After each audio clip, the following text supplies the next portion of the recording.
মুরলির তারিখ ৩রা মে ২০২৪। ওম শান্তি। মধুবন থেকে বাপদাদা বলছেন, মিষ্টি বাচ্চারা, এই দুঃখধামকে বেঁচে থেকেও ডিভোর্স অর্থাৎ বিচ্ছেদ দাও, কেননা তোমাদের সুখধামে যেতে হবে। প্রশ্ন, বাবা বাচ্চাদেরকে কোন একটি মাত্র ছোট্ট পরিশ্রম করতে দিয়ে থাকেন? উত্তর, বাবা বলেন, বাচ্চারা, কাম হল মহাশত্রু, এর উপরেই তোমাদের বিজয় প্রাপ্ত করতে হবে। তোমাদেরকে এই একটি মাত্র ছোট্ট পরিশ্রমটি দিয়ে থাকি। তোমাদের সম্পূর্ণ পবিত্র হতে হবে। পতীত থেকে পবিত্র অর্থাৎ পারস অর্থাৎ দিব্য গুণ সম্পন্ন হয়ে উঠতে হবে। যারা পারস হবে তারা পাথর বুদ্ধি হতে পারে না। তোমরা বাচ্চারা এখন সুন্দর ফুল হয়ে উঠলে বাবা তোমাদের নয়নে বসিয়ে নিয়ে যাবেন। ওম শান্তি। আত্মিক বাবা আত্মিক বাচ্চাদেরকে বোঝাচ্ছেন, এটা তো বাচ্চারা নিশ্চয়ই বুঝেছ যে আমরাই ব্রাহ্মণ, যারা দেবতা হবে সম্পূর্ণরূপে নিশ্চিত তাই না। টিচার যাদের শিক্ষা প্রদান করেন নিজের সমতুল্য করে তোলেন। এটা তো নিশ্চয়ের ব্যাপার। কল্পে কল্পে বাবা এসে বোঝান, আমি নরকবাসীদের স্বর্গবাসী করে তুলি, সম্পূর্ণ দুনিয়াকে রচনা করার জন্য কেউ তো থাকবেন তাই না। বাবা স্বর্গবাসী করে তোলেন আর রাবণ এসে নরকবাসী করে তোলে। এই সময় হল রাবণ রাজ্য, সত্যযুগ হল রামরাজ্য।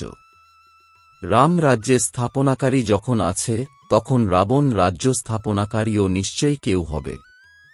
রাম ভগবানকে বলা হয়, ভগবান নতুন দুনিয়া স্থাপন করেন। জ্ঞান তো অনেক সহজ, এমন কোনো বড় বিষয় নয়, কিন্তু এমনই পাথর বুদ্ধি যে পারস বুদ্ধি হওয়া অসম্ভব বলে মনে করে। নরকবাসী থেকে স্বর্গবাসী হতে গেলে বড় পরিশ্রম করতে হয়, কেননা মায়ার প্রভাব বিস্তৃত। কত বড় বড় বিল্ডিং ৫০ তলা ১০০ তলা তৈরি করে, স্বর্গে এত বিশাল মহল হয় না। আজকাল এখানেও তৈরি করে চলেছে। তোমরা ভাবছ সত্যযুগে এমন মহল হয় না, যেমনটা এখানে তৈরি করে।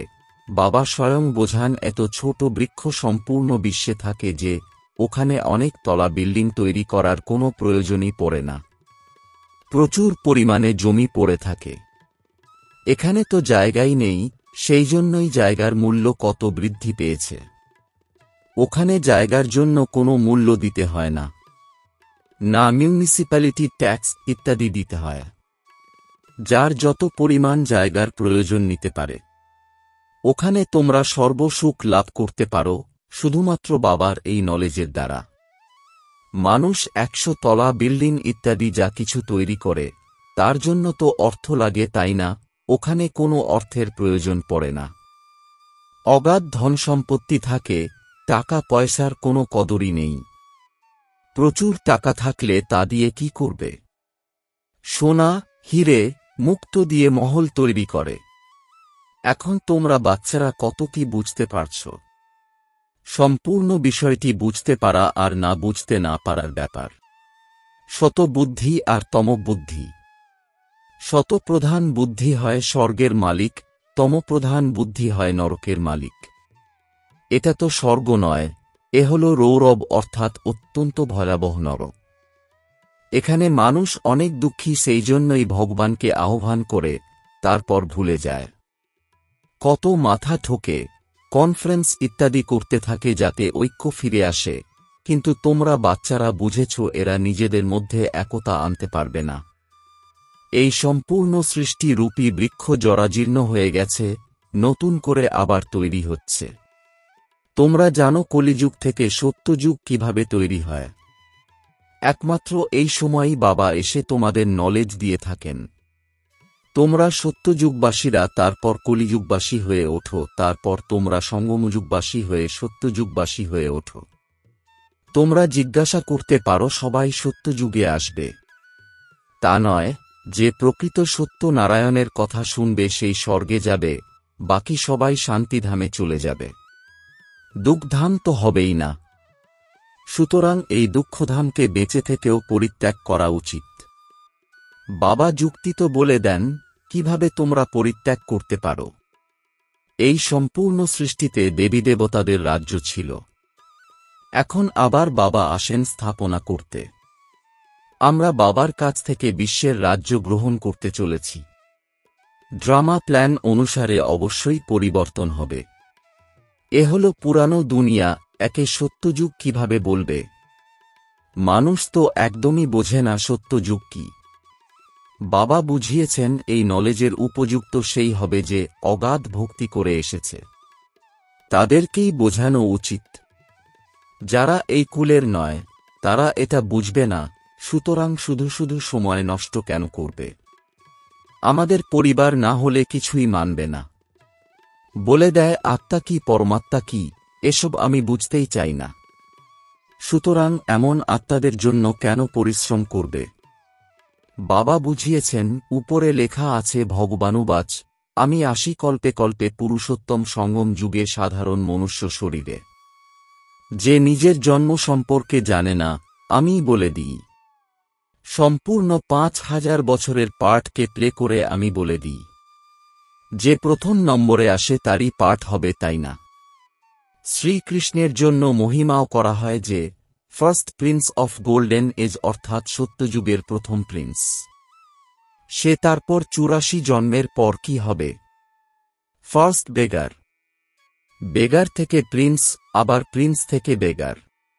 তোমরা বুঝেছ প্রিন্স টু বেগার কিভাবে হয়। তারপর বাবা এসে কড়ি থেকে হিরে তুল্য করে তোলেন। যে হিরে তুল্য হবে সেই আবার কড়িতুল্য হয়ে পড়বে। পুনর্জন্ম তো নিতেই হবে, তাই না? সর্বাধিক জন্ম গ্রহণ কে করে এটা তোমরা বুঝেছ। সর্বপ্রথম শ্রীকৃষ্ণকেই মানবে, কেননা এটাই তার রাজধানী। অনেক জন্মগ্রহণ সেই করবে। এটা অনেক সহজ বিষয়, কিন্তু মানুষ এইসবের প্রতি কোনো লক্ষ্যই করে না। বাবা যখন বোঝান তখন অবাক হয়ে যায়। বাবা তোমাদের অ্যাকুরেট বুঝিয়ে বলেন ফার্স্ট তথা লাস্ট। ফার্স্ট হিরে তুল্য, লাস্ট করি তুল্য। তারপর আবার হিরে তুল্য হয়ে উঠতে হবে। পবিত্র হতে হবে, এতে কিসের কষ্ট? পারলৌকিক বাবা অর্ডিন্যান্স দেন, কাম মহাশত্রু। কার দ্বারা তোমরা পতিত হয়েছ? বিকারে চলে যাও, আর সেই জন্যই আহ্বান করে বলে থাকো পতিত পাবন এসো, কেননা বাবা তো এভার পারস বুদ্ধি, উনি কখনোই পাথর বুদ্ধির হন না। কানেকশনও হয়েছে তাঁর সাথে যিনি প্রথম নম্বরে জন্মগ্রহণ করেন।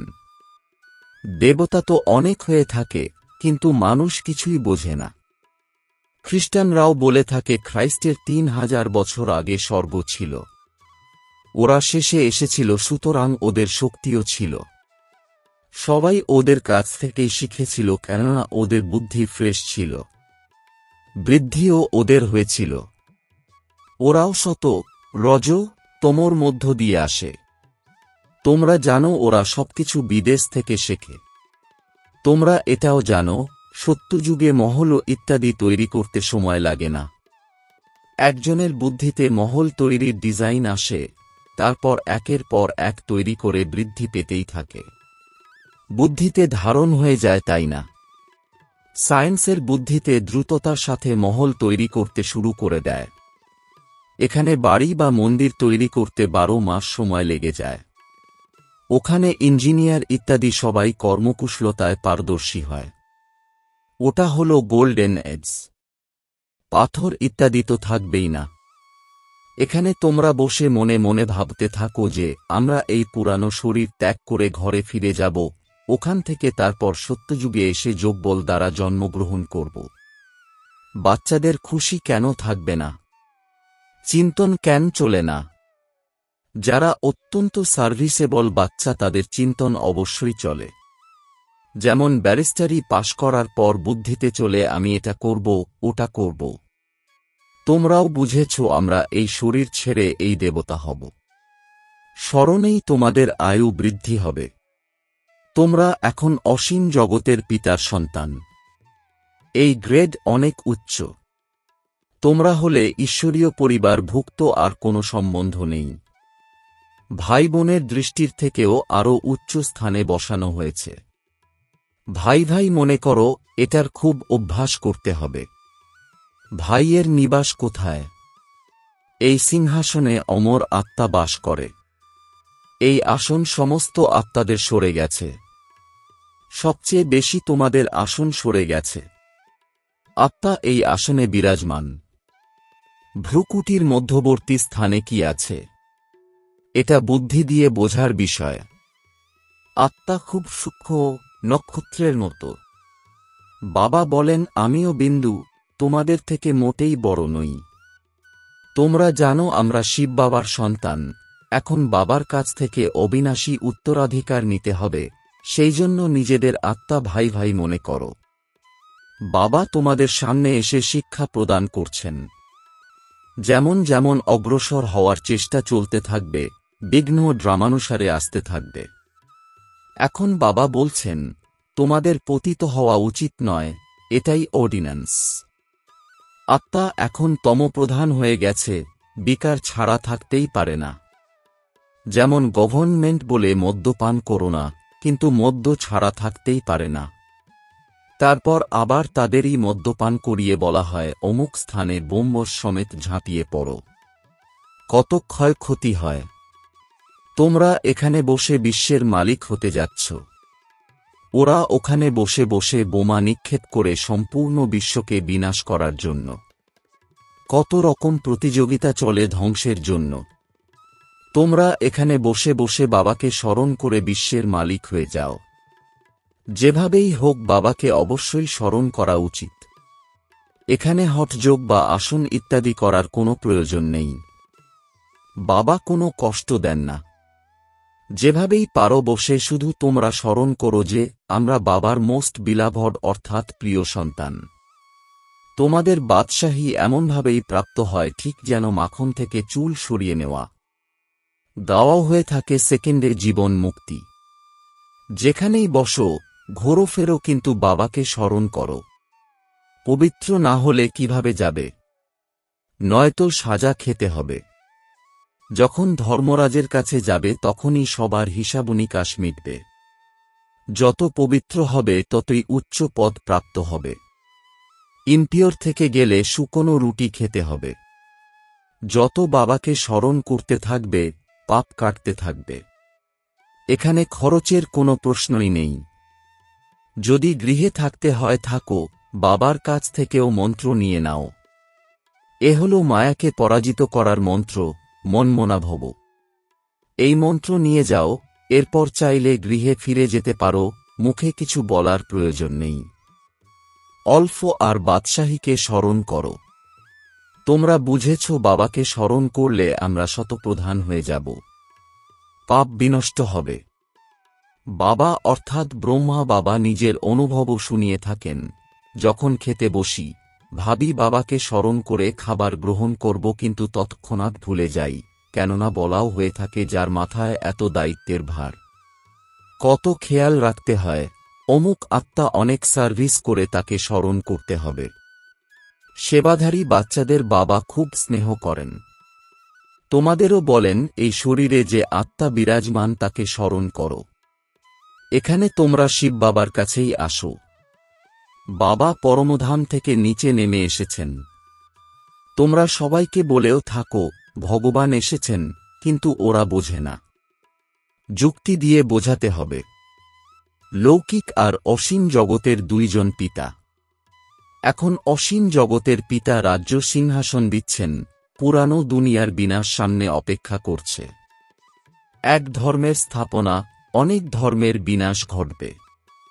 বাবা বলেন মামেকুম অর্থাৎ একমাত্র আমাকেই স্মরণ করলে তোমাদের পাপ ভস্মীভূত হয়ে যাবে, কেননা এ হল যোগ অগ্নি, যার দ্বারা তোমরা তমপ্রধান থেকে শতপ্রধান হয়ে যাবে। এই উপায় বাবাই বলে দিয়েছেন। তোমরা বাচ্চারা জানো, বাবা সবাইকে সুন্দর ফুল বানিয়ে নয়নে বসিয়ে নিয়ে যান। উপার্জন অনেক। বাবাকে ভুলে গেলে লোকসান হবে অনেক। প্রকৃত ব্যবসায়ী হও। বাবাকে স্মরণ করলেই আত্মা পবিত্র হবে। তারপর এক শরীর ছেড়ে অন্য শরীর ধারণ করবে। সুতরাং বাবা বলেন, মিষ্টি মিষ্টি বাচ্চারা, দেহি অভিমানী হও। এই অভ্যাস যথার্থ রূপে গড়ে তুলতে হবে। নিজেকে আত্মা মনে করে বাবার কাছ থেকে শিক্ষা গ্রহণ করলে তরি পার হয়ে যাবে, শিবালয়ে চলে যাবে। চন্দ্রকান্ত বেদান্তেও এই কথা আছে। নৌকা কিভাবে এগিয়ে চলে, তারপর মাঝপথে কোনো জিনিসের প্রতি আকৃষ্ট হয়ে কিছু কিছু যাত্রী নেমে পড়ে, তারপর স্টিমার ওদের ফেলেই এগিয়ে চলে। এ হল ভক্তি মার্গের শাস্ত্র। আবারও তৈরি হবে, তোমরাও আবার পড়বে। তারপর আবার যখন বাবা আসবেন তখন এইসব পড়া ছেড়ে দেবে। বাবা আসেন সবাইকে নিয়ে যেতে। ভারতের উত্থান আর পতন কিভাবে হয়, খুব পরিষ্কার। এখানে শ্যাম আর সুন্দর হয়। ব্রহ্মা থেকে বিষ্ণু, বিষ্ণু থেকে ব্রহ্মা। একজনই তো শুধু হয় তাই না, এটা সম্পূর্ণ রূপে বোঝাতে হবে। কৃষ্ণ সম্পর্কেও বোঝাতে হবে কখন সুন্দর আর কখন শ্যাম হয়। সে যখন স্বর্গে যায় তখন নরককে লাথি মারে। চিত্রে এটা পরিষ্কার, তাই না? তোমাদের রাজকীয় চিত্র তৈরি করা হয়েছিল। আচ্ছা, মিষ্টি মিষ্টি প্রশিক্ষার্থী বাচ্চাদের মাতাপিতা বাপদাদার স্মরণসহ স্নেহসুমন আর সুপ্রভাত। আত্মিক পিতার আত্মিক বাচ্চাদেরকে জানাচ্ছি নমস্কার। ধারণার জন্যে মুখ্য সার। ১. বাবার অর্ডিন্যান্সকে অর্থাৎ আদেশ পালন করার জন্য আমরা আত্মারা হলাম ভাই ভাই। ভ্রুকুটির মাঝখানে আমাদের নিবাস। আমরা অসীম জগতের পিতার সন্তান। এটা হল আমাদের ঈশ্বরীয় পরিবার। এই স্মৃতিতে থাকতে হবে। দেহী অভিমানী হওয়ার অভ্যাস গড়ে তুলতে হবে। ২. ধর্মরাজের শাস্তি থেকে বাঁচার জন্য নিজের সমস্ত হিসাবপত্র মিটিয়ে ফেলতে হবে। মায়াকে বশীভূত করার যে মন্ত্র পেয়েছ তাকে স্মৃতিতে রেখে শতপ্রধান হয়ে উঠতে হবে। বরদান, বিন্দুরূপে স্থিত হয়ে অন্যদেরকেও ড্রামার বিন্দুকে স্মরণ করিয়ে দেওয়া বিঘ্ন বিনাশক ভব। এর বিস্তার, যে বাচ্চারা কোনো কথাতেই কোশ্চেন মার্ক দেয় না, সদা বিন্দুরূপে স্থিত থেকে প্রত্যেক কাজে অন্যদেরকেও ড্রামার বিন্দুকে স্মরণ করিয়ে দেয়, তাদেরকেই বিঘ্ন বিনাশক বলা হয়। তারা অন্যদেরকেও সমর্থ বানিয়ে সফলতার স্টেজকে নিকটে নিয়ে আসে। তারা লৌকিকের সফলতার প্রাপ্তিকে দেখে খুশি হয় না, বরং অসীম জগতের সফলতামূর্তি হয়। সদা এক শ্রেষ্ঠ স্থিতিতে স্থিত থাকে। তারা নিজেদের সফলতার স্বস্তিতির দ্বারা অসফলতাকেও পরিবর্তন করে দেয়। স্লোগান, দুয়া নাও, দুয়া দাও, তবে খুব তাড়াতাড়ি মায়াজিত হয়ে যাবে। ওম শান্তি।